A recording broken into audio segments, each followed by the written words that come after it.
Il est 13h, bonjour à tous, merci de votre attention. Tout de suite les titres à la une de l'actualité. Le Premier ministre Patrick Achi a procédé hier dans la soirée à l'ouverture officielle des Canex, Week-end Canex, ce grand rendez-vous de l'Afrique et de la diaspora consacré à l'innovation culturelle et économique. 3 jours de mise en avant de l'œuvre créative porteuse de développement culturel et novatrice destinée aux jeunes créatifs. On en parle en début de journal. La ville de Daloa a abrité la cérémonie de lancement officiel des 16 jours d'activisme contre les violences faites aux femmes et filles. La ministre Nassene Batouré a procédé au lancement officiel de ces jours d'activisme contre les violences faites aux femmes et aux filles. Des échos dans cette édition à suivre dans quelques instants. Puis au Malawi, le vice-président Solos Klaus Chilima a été arrêté hier vendredi dans la matinée. Arrêté puis libéré sous caution dans une affaire de corruption. Ses partisans estiment qu'il s'agit de poursuites à caractère politique contre un adversaire. Voilà pour l'essentiel.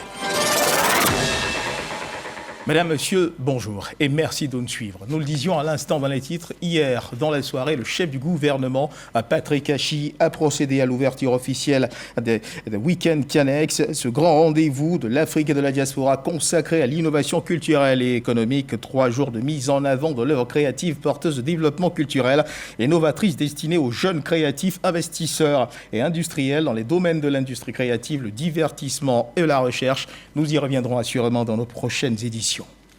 Et notons que le chef du gouvernement, Patrick Achi, était en visite, en déplacement à Korogo. Le chef du gouvernement, au cours de cette visite, a offert 6 ambulances médicalisées aux populations de la région du Poro. Un geste qui accompagne un don de Fidel Sarasoro, ministre directeur de cabinet du président de la République Alassane Ouattara, au district sanitaire de cette région. Du matériel biomédical d'une valeur de 100 millions de francs CFA leur a été remis. Et dans la dynamique de la Côte d'Ivoire solidaire prônée par le président de la République Alassane Ouattara, ces dons viennent renforcer les capacités des structures sanitaires de cette région du pays. Mamadou Kouassi. Des lits d'hospitalisation et d'accouchement, des équipements pour blocs opératoires, des fauteuils dentaires, du consommable informatique, bref, une longue liste de matériel biomédical pour les structures sanitaires de la région du Poro. La valeur de ces dons offerts gracieusement par Fidel Sarasoro, ministre directeur du cabinet du président de la République Alassane Ouattara, par ailleurs fils de la région, est de plus de 100 millions de francs CFA. Une action sociale qui bénéficie du soutien d'une ONG américaine.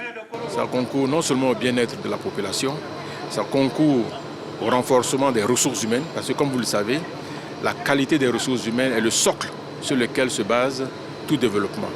Donc une population en bonne santé, une population bien formée, c'est le gage de la réussite du développement. Et donc en cela, du fait que le président de la République a mis l'accent sur la santé et sur l'éducation, dans la région du Poro, nous sommes extrêmement satisfaits et les populations, nous en sommes reconnaissants.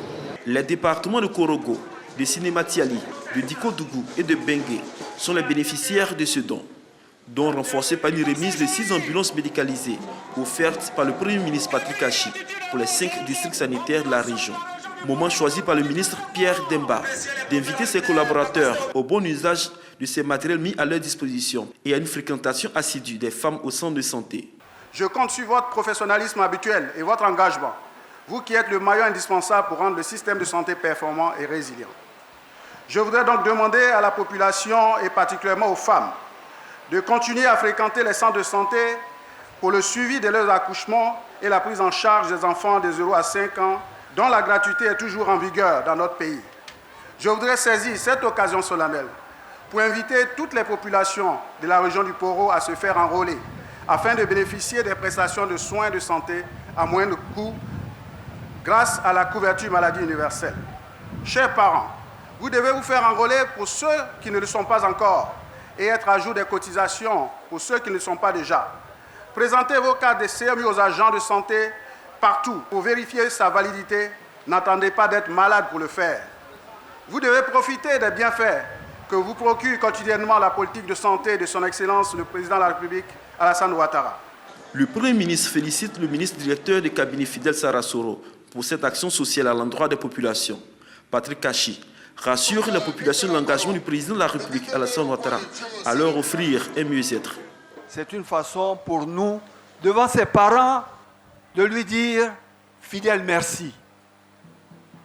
Merci que cette générosité dont tu nous fais profiter chaque jour dans le cadre des missions qui te sont confiées par le président, que cette générosité-là, aujourd'hui, tu en fasses également profiter tes populations, tes parents. Merci, continue.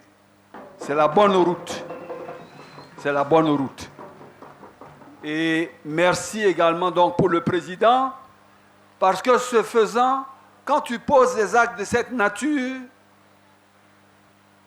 puisqu'on juge les grands par les gens qui sont autour d'eux, on sait que le président est bien entouré.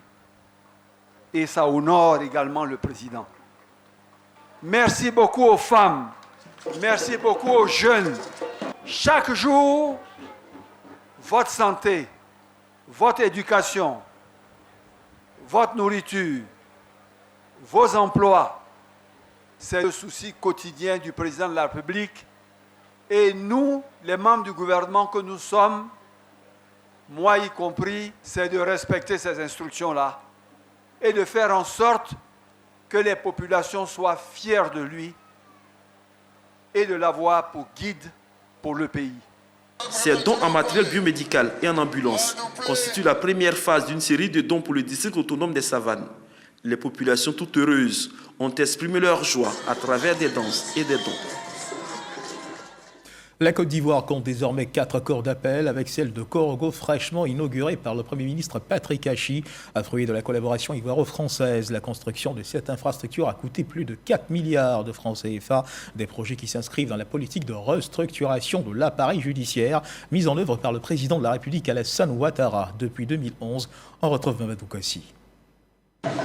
Le pouvoir judiciaire ivoirien poursuit sa restructuration et se modernise davantage. Les districts autonomes des Savaniers du Denguélé disposent désormais de leur cour d'appel. Une infrastructure judiciaire qui vient soulager la population de ces régions qui se rendaient par le passé à Bouaké. Avant, le Odineka partait jusqu'à Bouaké. Il se trouve que c'est maintenant nous allons nous limiter à Korogo. Je pense que la cour d'appel de Korogo est la bienvenue parce que ça nous rend le trajet plus facile. C'est d'où vraiment quitter là-bas, aller jusqu'à Bouaké, ça nous causait trop d'épines. Il y avait problème de logement, problème de famille là-bas. Bon, sans compter les frais annexes, le transport nous revenait très cher. Du coup, on abandonnait nos dossiers à la cour d'appel de Bouaké. Aujourd'hui, rapprocher la justice du justiciable, vraiment, ça nous fait énormément plaisir. Cette cour d'appel bâtie dans la ville de Korogo est le fruit de la coopération entre la France et la Côte d'Ivoire à travers le contrat de désendettement et de développement dans son volet justice. Cette nouvelle page d'un partenariat déjà fructueux devrait notamment permettre de contribuer au projet de cité de la justice commerciale et devrait ainsi en faveur de l'amélioration du climat des affaires, mais aussi de poursuivre la modernisation des juridictions avec la construction d'une nouvelle cour d'appel à Bouaké. Des actions dédiées devraient également contribuer au renforcement de l'assistance judiciaire et à l'amélioration des conditions de vie et de réinsertion des détenus. La construction de cette cour d'appel fait partie des projets d'amélioration des conditions de travail des agents du ministère de la Justice et des Droits de l'Homme. La cour d'appel de Korogo est la 4e du genre, après celle de Bouaké, de Daloa et d'Abidjan. Il y a quelques mois, à Yamoussoukro, la justice ivoirienne était fière de recevoir les nouveaux locaux de l'INFEJ. Aujourd'hui, l'inauguration de la cour d'appel de Korogo constitue une nouvelle étape dans la mise en œuvre du programme de rénovation et de construction d'infrastructures judiciaires, programme destiné à améliorer l'accès des usagers au service de la justice. Ce programme, conduit depuis une dizaine d'années par le gouvernement ivoirien, a pour objectif de permettre au système judiciaire de répondre avec efficacité aux défis du développement de la Côte d'Ivoire. Le Premier ministre, Patrick Hachi, se réjouit de la réalisation d'un projet vieux de 23 ans et cher à Feu Amadou Gon Coulibaly, ancien Premier ministre et fils de Korogo. La construction de la cour d'appel de Korogo s'inscrit dans la dynamique du président de la République Alassane Ouattara d'assurer une justice équitable à tous les Ivoiriens. Avec exigence et impartialité, cette cour d'appel, désormais si proche de vous, chère population, réduira le délai de traitement de vos procédures. Cela constitue, sans aucun doute possible, une avancée majeure dans l'organisation judiciaire de notre pays. Le renforcement du triptyque sécurité, justice, paix et la garantie des droits et libertés fondamentales de chaque citoyen auquel le président de la République, son Excellence M. Alassane Ouattara, prête oreille et attention quotidienne et constante. Mesdames et messieurs les hauts magistrats, cette institution qui abritera plusieurs dizaines de personnels et magistrats sera une pierre angulaire de la République comme du bien-être de nos populations dans le Grand Nord de la Côte d'Ivoire. Je sais pouvoir compter sur vous toutes et tous, acteurs de l'institution judiciaire ici nommée, pour la faire vivre avec efficacité, célérité et dignité, pour atteindre les résultats escomptés par le chef de l'État comme par l'ensemble de nos concitoyens en matière d'équité, de transparence et de gouvernance. Plus de 56 milliards de francs CFA ont été déjà investis dans le système judiciaire ivoirien pour le rendre plus dynamique et performant. D'autres projets viendront renforcer ces acquis. Nous sommes en train de réaliser et finaliser la Cour d'appel de Daloa, le Centre de formation continue d'Abidjan, le Centre d'observation des mineurs de Midjaville, le tribunal de première instance de Bingerville, la maison d'arrêt et de correction de Guiglo, les infirmeries des prisons de Daloa, d'Oumé, de Mayakro, d'Abidjan et de Bouna. Plus que jamais, en renforçant ainsi la justice de notre République, nous menons le combat de la garantie des libertés publiques et individuelles, le combat de la protection des citoyens et des acteurs économiques, notamment ceux qui sont en position de faiblesse. Car oui, la justice de la République, c'est d'abord et avant tout le droit du plus faible. Et c'est pour cela qu'il est essentiel de lui donner toutes les armes de sa noble mission. La Cour d'appel de Korogo dispose de 89 fonctionnaires, dont 33 magistrats. Elle est bâtie sur une superficie de 5 hectares. Sa réalisation a duré 32 mois et a coûté plus de 4 milliards de francs CFA. Cashew Connect Côte d'Ivoire, c'est le nom que porte une exposition nationale initiée par le Conseil du coton de l'Anacarde en partenariat avec le Centre du commerce international. Cette exposition se tient à Abidjan. Au cours de cette exposition, les industriels ivoiriens ont été invités par le ministre Souleymane Diarra-Souba à tisser des relations d'affaires solides avec les opérateurs économiques européens et du Royaume-Uni avec des produits du cajou, mais aussi des fruits et légumes de qualité. Lancine Bakayoko. Cette exposition nationale, à l'initiative du Conseil coton-anacarde, vise à créer un cadre de coopération et d'échange entre les investisseurs, les producteurs et les transformateurs de la filière cajou. Il s'agit de faciliter les contacts commerciaux entre les petits producteurs et les transformateurs afin de mobiliser les institutions d'appui au commerce pour le développement du cajou ivoirien. Nous commençons à être visibles, mais nous voulons amplifier notre visibilité. Et cette opportunité qui est offerte à nos acteurs va certainement contribuer à l'atteinte de cet objectif. Je voudrais chaleureusement féliciter toutes les entreprises qui font de la transformation une réalité en Côte d'Ivoire. Mais je voudrais aussi féliciter tous ceux qui se sont mis sur le maillon de la distribution des produits. Cette manifestation promotionnelle devrait aussi contribuer à améliorer les volumes d'exportation d'amandes, de cajou et d'autres produits dérivés sur les marchés européens et de Grande-Bretagne. Un marché britannique en augmentation. J'exhorte les industriels de notre pays à tirer profit de l'opportunité qu'offre le programme UQTP pour tisser les relations d'affaires solides avec les opérateurs économiques du Royaume-Uni afin d'être encore plus présents sur le marché britannique avec des produits de cajou qui soient de qualité et également des fruits et légumes de qualité. En Côte d'Ivoire, le niveau de transformation des noix de cajou est en hausse continue. Le volume usiné est passé de 68 000 tonnes en 2018 à 137 000 tonnes en 2021 et projeté à 218 000 tonnes en 2022. Quant à la production, elle dépasse désormais le million de tonnes. Et deuxième titre de ce journal, direction la ville de Daloa qui a abrité la cérémonie de lancement officiel des 16 jours d'activisme contre les violences faites aux femmes et aux filles. La ministre Nassene Touré a procédé au lancement officiel de ces 16 jours d'activisme contre les violences faites aux femmes et aux filles. Et au cours de cette campagne, il faut le rappeler, chaque pays se mobilise en vue de multiplier les initiatives afin de mettre un terme aux violences faites aux femmes et aux filles d'ici 2030. Sort Corona. La ministre de la Femme, de la Famille et de l'Enfant, Nassene Batouré, le système des Nations Unies et le corps préfectoral à la tête de la marée jaune. Suivent ces autorités les ONG et associations engagées dans la lutte contre les VBG ou encore violences faites aux femmes et aux filles dans les rues de Daloa. Il s'agit de dénoncer ces pratiques dès notre âge, renforcer la sensibilisation, le plaidoyer, le partage de connaissances et les innovations pour venir à bout des VBG. Ces jours d'activisme officiellement lancés à Daloa.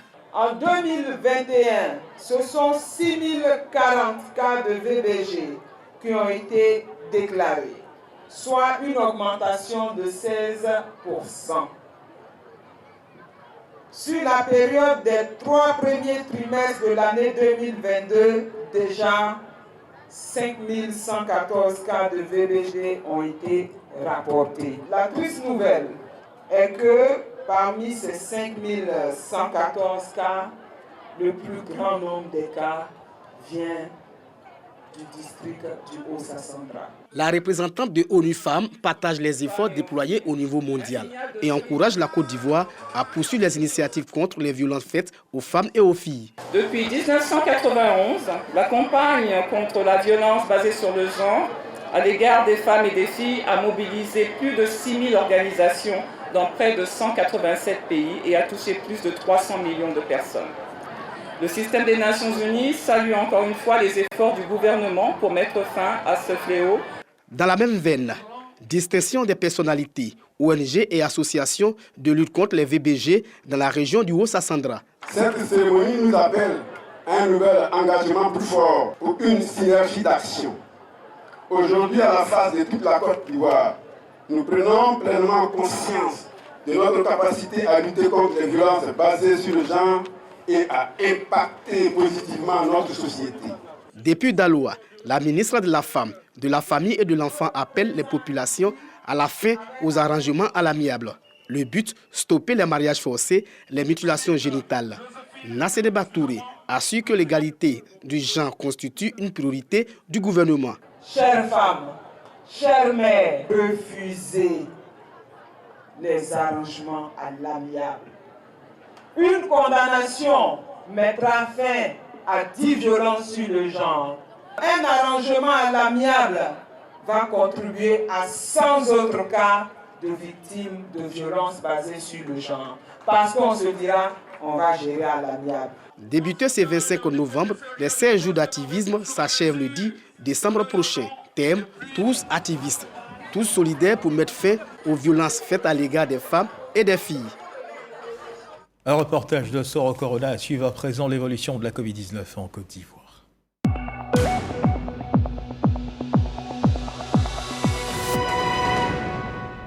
Le ministère de la Santé et de l'Hygiène publique de la couverture maladie universelle enregistré hier vendredi à 25 novembre 2022 2 nouveaux cas de Covid-19 sur 322 échantillons prélevés, soit 0,6% de cas positifs, 4 guéris et 0 décès. À la date du 25 novembre 2022, la Côte d'Ivoire, notre pays, compte donc 87 885 cas confirmés, dont 87 042 personnes guéries, 830 décès et 13 cas actifs.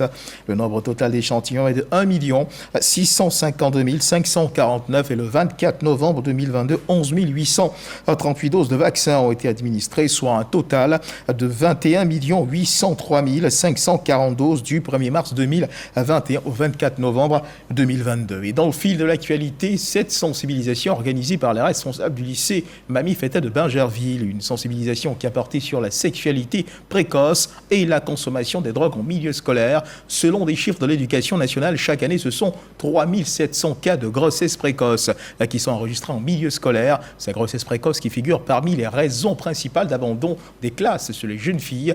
1000 élèves du lycée Mamie Feta de Bingerville ont pris part à cette conférence. Davy Soyo, Franck Quadio. Bingerville, lycée Mamie Feta, un établissement scolaire exclusivement dédié à l'encadrement des jeunes filles. Ce jour, dans l'une des grandes salles du lycée, un cours particulier. 1000 élèves de la classe de 6e à la 5e instruites sur les effets néfastes de la drogue et sur les grossesses précoces, effets des rapports sexuels également précoces. Aujourd'hui, par exemple, j'ai expliqué la prévention avec une métaphore de la mangue non mûre. Et la mangue non mûre représente l'adolescence. Donc on amène ces jeunes filles à comprendre qu'elles ne sont pas encore mûres Donc comme elles ne sont pas encore mûres, il y a des choses qu'elle ne doit pas faire. Elle ne doit pas avoir des rapports sexuels avant le mariage, elle ne doit pas avoir de mauvaises fréquentations. Durant près d'une heure, les apprenantes, entre 11 et 13 ans d'âge, interrogent, expliquent leur vécu et prennent note. J'ai vu l'impact et puis les dangers des rapports sexuels avant le mariage. Quand je vois, je pense que tout ça, si les jeunes filles se font là, demain nous n'aurons pas de cadre. Il faut s'abstenir des rapports sexuels pour le moment qu'on n'est pas encore mûr. Et il faut beaucoup écouter les parents. Depuis 2013, le ministère de l'Éducation nationale a fait de la lutte contre les grossesses précoces l'une de ses priorités. On dénombre encore environ 3700 cas chaque année. Les filles sont de plus en plus précoces. La rue les éduque, les réseaux sociaux, tout ce qu'elles lisent dessus. Alors très vite, il faut leur apprendre à faire la différence entre ce qu'elles lisent sur les réseaux sociaux et ce qui est la réalité. Cette conférence, c'était déjà de montrer aux filles qu'elles sont responsables de leur corps. Et à partir de là, il y a des actes qui leur étaient interdits à leur âge. Pour zéro grossesse et zéro toxicomane au lycée Mami Adjoa, les responsables de l'établissement entendent dispenser régulièrement ces leçons préventives pour sensibiliser les élèves, comme le souhaite la tutelle. Toute autre chose à présent. On parle de santé animale. Dans la sous-région, les ânes, les animaux sont menacés de disparaître à cause du développement du commerce illicite dont ils sont l'objet en vue d'aider la protection de la Côte d'Ivoire et l'ONG Brook Action for Working Horse and Donkey ont signé un protocole d'accord. Les détails avec Dangui Dangui.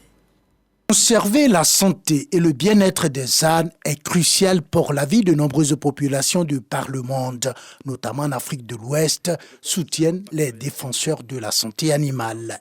Une conviction que partage la Côte d'Ivoire, en témoigne la signature de ce protocole d'accord entre le ministère des Ressources animales et halieutiques et l'ONG Brook Action for Working Horse and Donkey, une organisation de défense de la santé animale. Il y a actuellement un commerce illégal autour de la peau d'âne.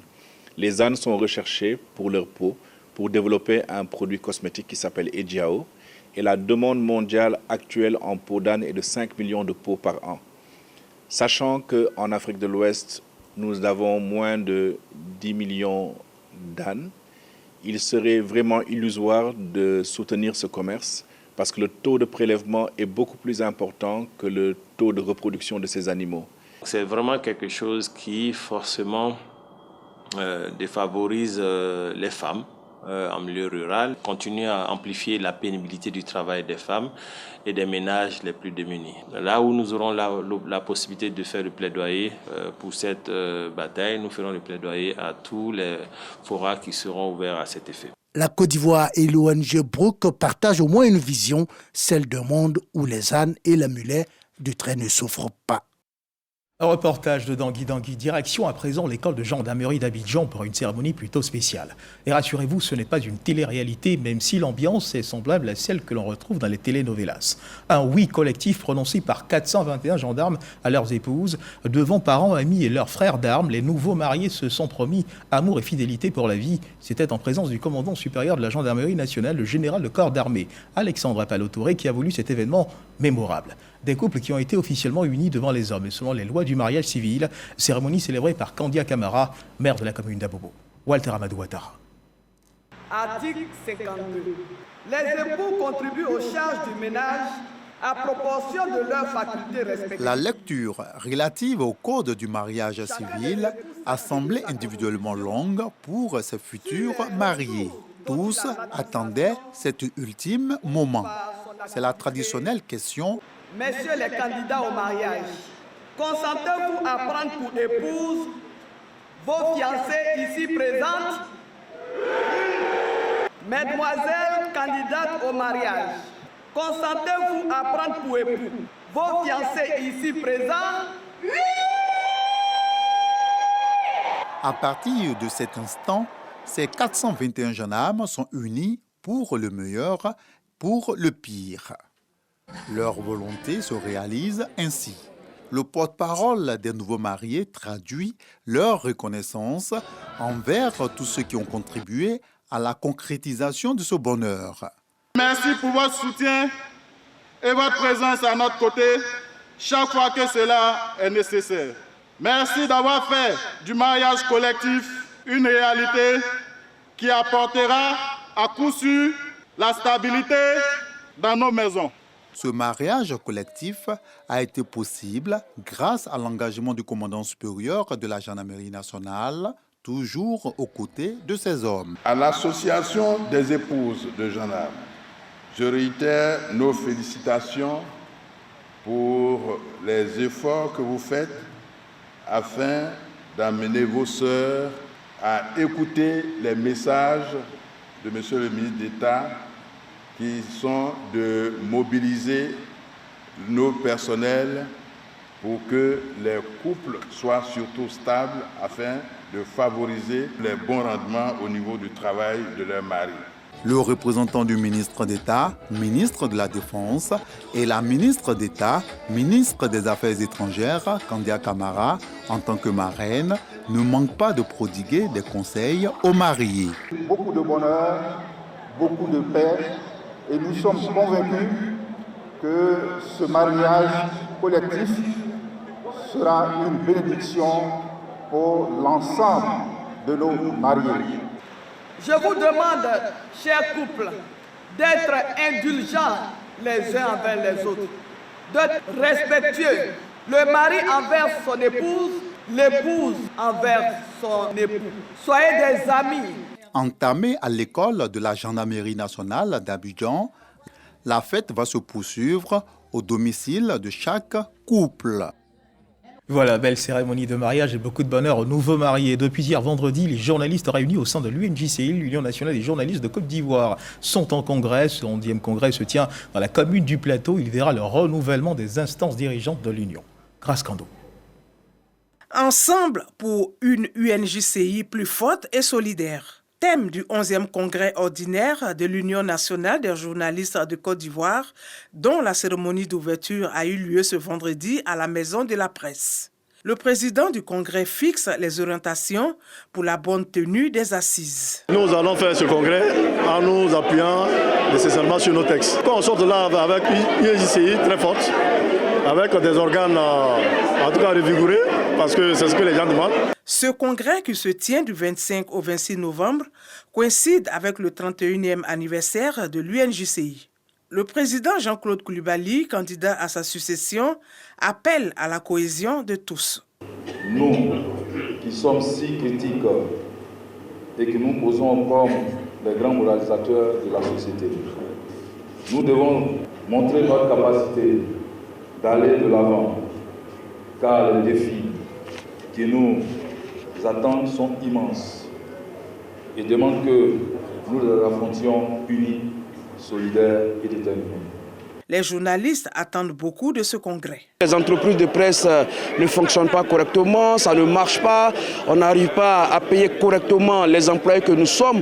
Je pense que ce congrès doit pouvoir être l'occasion pour nous de plancher sur ces défis, en sorte qu'on puisse partir en rang serré, poser les problèmes à l'État, voir comment l'État peut nous aider à sortir de cette situation morose. Je souhaite bon congrès à tous, que vraiment on sorte d'ici unis, que les querelles se taisent, que les palabres cessent et que nous sortons ici grandis, que notre union devienne encore plus forte. Le congrès a donné son quitus au bureau sortant de l'UNJCI. Place au débat, les travaux vont se dérouler en commission pour la restructuration des textes. Ce samedi 26 novembre aura lieu le vote pour la désignation du nouveau bureau du Conseil exécutif et celui du Conseil d'administration.